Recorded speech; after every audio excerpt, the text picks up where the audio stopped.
నమస్తే అన్న అందరికీ నమస్కారం. కువైట్ లో ఇటీవల కాలంలో కొంతమంది కువైటీలు ఎవరైతే ఉన్నారో తీవ్రవాదం వైపు వెళుతూ ఉన్నారో అటువంటి వారిని గుర్తించి మినిస్ట్రీ ఆఫ్ ఇంటీరియర్ అధికారులు అరెస్టు చేస్తూ ఉన్నారు. తాజాగా ఒక కువైటీ పౌరుడు మనం చూసుకుంటే కువైట్ లోని ఆర్జీఫాన్ క్యాంపులో అయితే దాడి చేయాలని చెప్పేసి దాడికి సంబంధించి పేలుడు పదార్థాలను తయారు చేశాడు.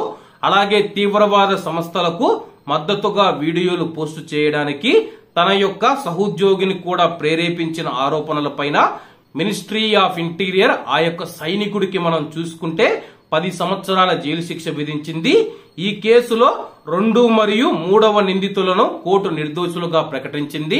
మొదటి నిందితుడు ఎవరైతే ఉన్నాడో అతను తన యొక్క సహోద్యోగులను కూడా ప్రభావితం చేయడం జరిగింది.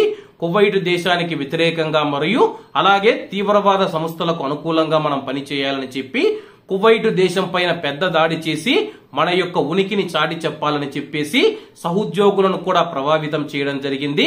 అలాగే ఈ యొక్క విషయాన్ని తెలుసుకున్న మినిస్ట్రీ ఆఫ్ ఇంటీరియర్ అధికారులు వాళ్ళను అదుపులోకి తీసుకుని విచారించడం జరిగింది. విచారించి కోర్టు ముందు హాజరుపరచగా మొదటి నిందితుడే వీళ్ళను ప్రేరేపించే విధంగా చేసినా సరే వీళ్ళు ఆ యొక్క దారిలోకి వెళ్లకుండా అధికారులకు సమాచారం అందించారని చెప్పి ఆ యొక్క 2 నిందితులను నిర్దోషులుగా విడుదల చేయడం జరిగింది. అలాగే ఈ యొక్క కువైటీ పౌరుడికి 10 సంవత్సరాల జైలు శిక్ష విధిస్తూ కువైట్ కోర్టు సంచలన తీర్పునిచ్చింది. కాబట్టి అందరూ బాగుండాలి, అందులో మనం ఉండాలి. అందరికీ నమస్తే అన్న, జై హింద్.